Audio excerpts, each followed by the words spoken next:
대한민국의 의료 시스템이 무너지고 있습니다. 내가 생명이 위급할 때 찾아야 될 전문의들이 줄어들고 있습니다. 10년 후에는 외국 의사를 수입해서 그들에게 진료를 받아야 되는 상황이 발생할 수 있고요. 특히 지역에서는 골든타임을 요하는 질환의 환자들이 진료를 못 받아서 곧바로 사망하게 되는 처참한 일들이 앞으로는 속출할 수도 있습니다. 이 질문에 대해서 국가는 응답해야 합니다. 안녕하세요. 더불어민주당 국회의원 신현영입니다. 저는 보건복지위원회 그리고 예산결산위원회 소속의 위원입니다. 우리 정부도 최근에 필수 의료에 대한 중요성에 대한 목소리 높게 내고 있습니다. 국민들께서도 정말 골든타임을 지켜야 되는 심장과 뇌와 혈관과 이런 생명에 직접적으로 연관되는 중증, 응급 의료에 대해서 말씀을 많이 해주시는데요. 특히 지방에서는 더더욱이 이런 일들이 발생하고 있기 때문에 우리가 이런 필수 의료 중에서도 중증과 응급 의료에 대해서 어떻게 해결할 수 있을지에 대한 정부 정책이 매우 중요한 상황이라고 말씀드릴 수가 있죠. 실제로 저희가 의정활동을 하던 지난 21대 국회에서 흉부외과 의사 선생님들이 이런 말씀하셨습니다. 우리 흉부외과 의사들이 점점 늙어가고 있습니다. 그리고 젊은 피의 수혈이 매우 어렵습니다. 이런 말씀을 상당히 많이 하셨어요. 근데 이번 아산 간호사 사망 사건을 보면서 신경외과의 평균 연령도 봤더니 상당히 늙어가고 있다라는 조짐들이 보이고 있었습니다. 저희가 분석한 결과에서 보면 외과, 산부인과 평균 의사 연령이 53세였습니다. 반면에 요즘에 인기 있다라고 하는 재활의학과나 영상의학과의 평균 연령은 48세, 45세로 형격한 인기과와 비인기과의 나이 차이가 있었습니다. 이 의미는 결국에 기존에 했던 의사들은 늙어가고 있기 때문에 젊은 의사들의 지원과 수급이 줄어들면서 고된 과들의 미래가 점점 인구 소멸과 함께 정말 문제가 되고 있다라는 위기의 사인이라고 보입니다. 그럼에도 불구하고 쉬어야 할 때 그리고 일해야 할 때는 명확하게 구분이 되어져야 됩니다. 주로 응급이라고 하는 수술과라고 하는 그런 힘든 과들에서는 언제 환자가 발생할지 모르고 워라밸이라고 하는 부분에 있어서의 거리가 먼 과들, 특히 고난도 수술이나 응급, 정말 생명을 촉각을 다투는 그런 과들은 인기가 없을 수밖에 없죠. 이런 상황에서 전공의 지원자들이 줄어들고 그러면서 남은 의사들이 그 상황을 버텨야 되고 5일에 한 번 일해야 되는 밤샘 근무가 3일에 한 번이 되고요. 또 어느 순간엔 이틀에 한 번이 되고요. 주말이 없어지게 되는 현상이 발생을 합니다. 이런 상황에 있어서의 의사들이 이제는 더 이상 유지하기 힘들다라는 번아웃 상태가 되고요. 그러다 보면은 더더욱이 악순환의 고리에 들어가게 되는 건데 의사들이 부족해지고 있는 상황, 그리고 젊은 의사들이 지원하지 않기 때문에 남은 교수들이 뒷감당을 해야 되는 이런 악순환의 고리에서 헤어나지 못하고 더 악화되고 있다라고 말씀드릴 수밖에 없는 현실이 안타깝습니다. 응급 환자가 없는 과들은 사실은 인기가 있습니다. 그러면서도 비급여가 많고 또 삶의 질을 높이는 과들이 상대적으로 인기가 많은데 예를 들어서 피부과, 안과, 성형외과 등 그리고 요즘에는 정신과적인 국가적 필요가 목소리 많아지기 때문에 국가 재원이 많이 들어가고 있고요. 재활의학과, 영상의학과 그리고 정형외과는 수술이 많기 때문에 이런 부분에서의 비급여 진료와 함께 응급은 아니지만 그래도 수익이 많이 나는 과들이 주로 인기가 많게 되는 거죠. 그럼에도 불구하고 나는 정말 사람의 생명을 골든타임을 지키면서 사투를 벌이는 힘든 과를 해야 되겠다라는 소명을 갖고 지원했던 친구들. 현장을 꾸역꾸역 버티지만 결국에는 4년 또는 3년의 레지던트 수련 기간을 버티지 못하고 현실과 타협을 하게 되고 지금이라도 하루빨리 조금은 더 나은 뭔가 삶의 질과 처우 개선이 보장되는 과로 옮기게 되는 현상들이 많이 생기면서요. 필수, 중증 의료의 과들의 전공의 이탈률은 점점 올라가고 있고요. 비응급이면서도 인기가 많은 과들은 전공의 지원율도 상당히 박빙이기 때문에 성적순으로 몰리게 되는 그런 현상들이 양쪽에서 괴리감을 갖고 나타나게 되고 있습니다. 이 상황은 단순히 한 가지 해결책으로 극복할 수 있는 문제는 아니라고 생각합니다. 보건의료, 특히 의사라는 직업적 특성이 다양한 영역에서의 연결돼 있는 복합적인 요소를 내포하고 있기 때문에요.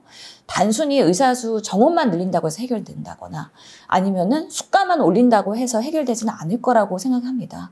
그 원인이 명확하게 규명이 되고 이를 해결하기 위한 국가적인 노력이 어디부터 우선순위를 갖고서는 이루어져야 되는지에 대한 고민이 필요한데요. 저는 우선 단기적인 해안으로는 1년에 한 번씩 정년퇴임하는 100명의 의대 교수들이 지방의 의료원이나 공공의료 영역에서의 제2의 인생을 사게 하는, 그래서 지방의료에 취약한 그런 중증 응급 의료부터 채울 수 있는 방식으로의 국가적 매칭 시스템이 필요하다는 주장을 했고, 이런 부분들을 법안으로 제도화해서 필수 의료, 중증 의료에서 활약할 수 있는 의사들을 계속해서 활동할 수 있게 하는 처우에 대한 보장을 하는 걸 한 가지로 제시를 한 상황입니다. 그 외에도 궁극적으로 우리나라가 정말 이런 중증 응급 의료에 외국인 의사를 수입하지 않도록 하는 대안을 뭘 마련해야 될 것인가에 대한 고민을 진지하게 해야 되는데요. 1년에 3,000명이 나오는 의사분들이 우리 국민들이 생명과 건강과 안전을 지킬 수 있는 과로 지원을 하고 지원한 초심의 마음이 흔들리지 않도록 할 수 있는 전공의 트레이닝 시스템도 중요하고요. 그리고 전문의를 따고 나왔을 때에 대한 내가 수술을 하는 과를 했으면 정말 내가 취직한 병원에서 그 수술한 기술을 가지고 사용할 수 있도록 하는 안정적인 취업 시스템까지 국가가 보장을 해줄 필요가 있고 케어를 할 필요가 있다라는 생각이 듭니다. 지금처럼 그냥 시장 경제 논리에 의해서 방치를 한다면 당연히 의사들도 수익은 많이 나고 조금이라도 덜 힘든 과로 그리고 그런 일자리로 갈 수밖에 없는 시스템인데, 이것을 방치하는 게 아니라 우리가 의료라는 것은 공공의 영역에서 건강 형평성을 유지해야 되는 국민의 정말 중요한 자원이기 때문에요. 의사들이 정말 필요한 곳에 가서 소신껏 일하고 그 일한 보람을 충분히 보상받을 수 있도록 하는 재원들이 매우 필요한데, 그러려면 지금이라도 늦지 않았으니 빠르게 중증과 응급에서 헌신하고 있는 의사들에 대해서 열악한 처우의 개선도 어떻게 보상할 것인가에 대한 논의를 해야 되고요. 의사 한 명으로 1년 365일 흉부외과의 그런 골든타임을 요하는 환자를 대응할 수가 없습니다. 흉부외과에서도 3명 또는 5명의 팀워크를 보장할 수 있는 맨파워가 유지가 돼야 되는데, 이런 부분에 있어서 국가가 어떻게 인력 지원을 할 것인지에 대한 고민도 필요하고요. 특히나 지금 초고령 사회로 가고 있는 상황에서 노인 질환의 소요가 늘어나고 있습니다. 그렇다면 노인의 위험한 그리고 더 많이 발생할 수 있는 질환에는 어떤 진료 과목의 전문의들이 많이 필요한지, 노인 의학을 전문으로 하는 그런 세부 전문의들은 어디까지 우리가 1차 의료에서 확대해야 되는지, 이런 부분까지도 총체적으로 고민을 하면서 의사 정원에 대한 세심한 종합 계획들이 장기적으로 나와야 되는데, 아직까지는 정부도 의료계도 의정협의체가 가동되고 있지 않기 때문에 이런 부분에 있어서 적극적인 논의가 되고 있지 않은 것이 안타까운 현실이고요.